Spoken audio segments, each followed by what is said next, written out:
pakinggan ang kwento ng buhay pag-ibig dito sa Jots Love Notes. Tito Jots nga pala ang inyong lingkod. Huwag kalimutan na i-follow para naman updated ka sa mga kwento na iyong mapapakinggan. Ang pagpapatuloy ng ating kwento. Let's go! Sa ni Doc Ivan na nagpatiuna na sa paglalakad. Sa pagmumuni-muni habang nakasunod sa mga ito, ay hindi ko napansin ang isang sapatos na nasa daan ko. Kaya napatid ako nito at napabagsak sa sahig. Aray! Daing ko. Kaagad na lumapit sa akin sina Doc Ivan at Trixie. Inalalayan ako ni Doc Ivan. Samantalang si Trixie naman ay tinanggal ang sapatos na nakapatid sa akin. Maayos naman akong nakatayo. Sa naalala ko, kaagad akong napahawak sa aking tiyan. Okay ka lang ba? May masakit ba sa'yo? Okay lang ako, huwag kang mag-alala. Okay naman si baby. Sabi ko at marahan na hinawakan ang sarili kong tiyan. Kaagad naman na lumapit sa amin ang tagalinis at nakangiti na lumapit sa amin. Hawak-hawak rin ito ang kaparehan na sapatos. Siguro importante yon. At sa taong may-ari ng sapatos. Inabot ko ng sapatos sa tagalinis na nakalapit sa amin. Ay, salamat po ma'am at sir. Sa'yo rin ha, baby. Masyado kasi importante itong sapatos na to sa may-ari eh. Magalang na saad ng tagalinis. Wow, ang dami po palang Pinoy nagtatrabaho dito sa resort na to, no? Isa na po kayo doon, Manong. Nakangiti kong saad dito. Opo ma'am, mauna na po pala ako sa inyo ha. Maraming salamat po ulit. Magalang na sagot ng tagalinis. Sige po, Manong, walang anuman po. Sagot ko at sinigo si Ivan. Aray, sige, Manong. Saad pa nito. Nang makalis na ang tagalinis ni Manong ay tiningnan ko pa ng masama si Ivan. O bakit? Tanong nito at inangat pa ang balikat. Ay nako, tara na nga Trixie. Saan ka na humawak ha? Sabi ko pa. Sumunod naman si Trixie sa sinabi ko. Pero si Doc Ivan na nasa likod namin ay puro hingi ng sorry. Hindi ko na ito sinagot.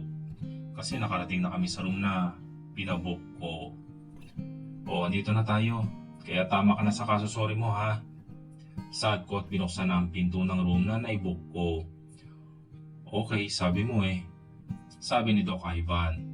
Napalingon ako rito nang wala sa oras. At siniko ito na tinamaan naman ito sa likod. Humarap ka agad ito sa akin at sinakop agad ako ng yakap ng mahigpit. Kumakawala ako rito pero sadyang napakalakas ni Doc Ivan. Ano ba? Bitawan mo nga ako. Ay naku, hindi no. Naku, hindi na ako makapaghintay pa. Sad nito at kumindat pa na ikinahagalpak pa ng tawa. Ay tita. Pagsisigaw ni Trixie na ngayon ay papalapit sa amin. Nagkaroon na nga ako ng lakas at kagad na lumayo kay Doc Ivan na parang wala lang nangyari. Umakto lamang kaming normal, nakaharap si Trixie. Napakadaldal pa naman ang batang ito. Ano yun Trixie? Kalmadong tanong ni Doc Ivan kay Trixie. Tita, let's find out po kung nasan sila mama. Sabi ni Trixie na hindi namin napansin na nasa likod lang pala namin. At matama nagmamasid lang. Don't worry about that. Let's stay here lang sa loob. Maya-maya darating na sila. Pinasundo ko na rin sila. Sabi ni Doc Ivan at kinindatan ako. Ikaw kung tutusin ka talaga yung mga mata mo. Pero alam mo, thank you na rin Doc Ivan. Just call me Ivan na lang, babe. O kaya babe na lang din ang itawag mo sa akin. Parang may kumiliti sa tagiliran ko sa sinabi nito. Parang yung dugo ko yung umakyat sa aking ulo. At hindi ko may paliwanag ang aking nararamdaman. Imposible naman na sakit to or side effect ng aking pagbubuntis. Ivan's point of view. Hindi ko alam kung ano na ang lumalabas ng mga kataga sa aking bibig. Pagkaharap ko talaga si Karina ay nauutal ako. Hindi ko na alam kung anong pinagsasabi ko. Hindi ko alam kapag si Karina na talaga ay nawawala na ako sa aking sarili. Ay talaga? Thank you Doc Ivan ha. Ivan na lang pala. You're welcome babe. By the way, dito tayong dalawa mamayang gabi matutulog ha? Sabi ko rito at humiga na sa kama. Ano? Nahihibang ka na ba? Hindi pa nga tayo kasal, no? Simple lang yan. Pakasal na tayo bukas. Sabay-sabay kaming napatingin. Sa gulat ko sa nakita ay kagad akong tumayo at yumukod sa mga ito bilang paggalang. Hi po, kumusta? Tanong ko sa mga magulang ni Karina habang nakayupo sa mga ito. Hindi iho, okay lang. Umayos ka ng tayo at mabuti naman na sinamahan mo si Karina dito. Saad ng mama ni Karina sa akin. Ma, pa, saan po ang room nyo? Tanong ni Karina sa magulang niya. Umupo muna ang mga magulang ni Karina sa bakanting upuan na nasa tabi lang ng pinto. Sa pagkakaupo ng mga ito ay umayos na rin ako ng upo sa tabi ni Karina. Alam mo anak, mas mabuti pa na pag-usapan na ang kasal ninyo. At kami ay pupunta pa sa US para doon na pag-aralin sina Trixie. Mga pamangkin mo at papa-opera din ang ate mo doon eh. Malungkot na saad ng mama ni Karina. Naglingunan kami ni Karina at makikita ang bahid ng lungkot at gulat sa kanyang mukha. Hinagot ko ang likod ni Karina.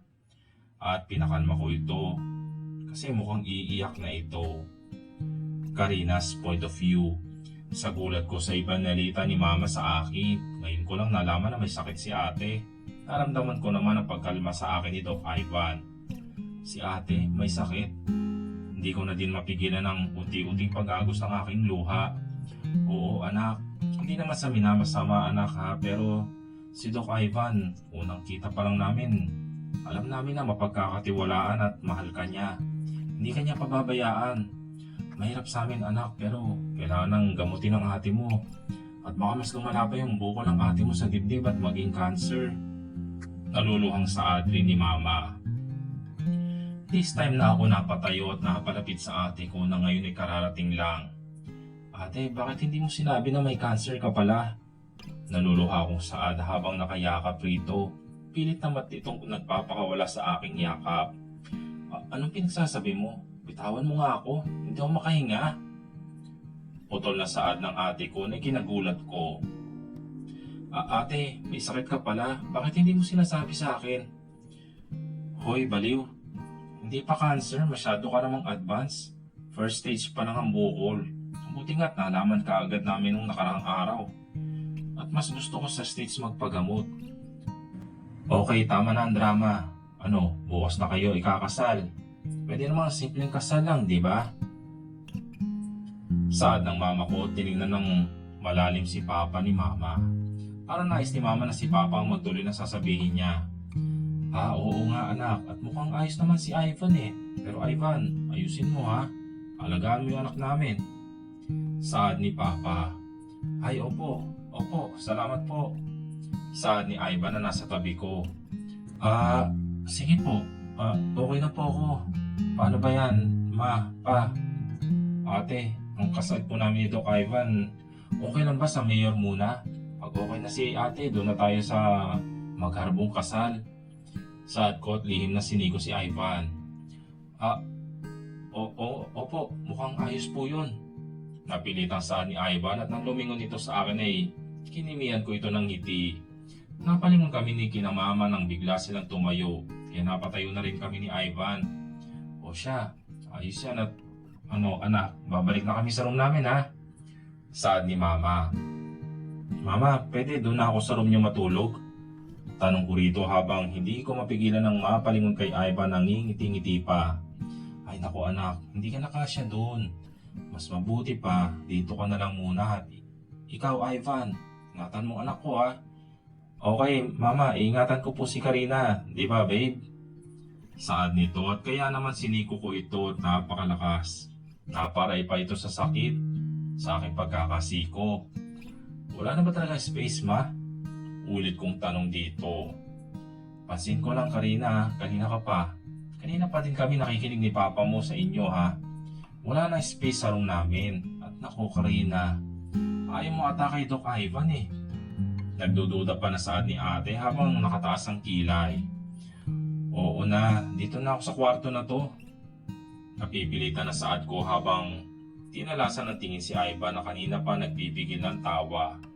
Mamaya ka lang talaga pag nakalis na si na Mama. Lagot ka sa aking lalaki ka.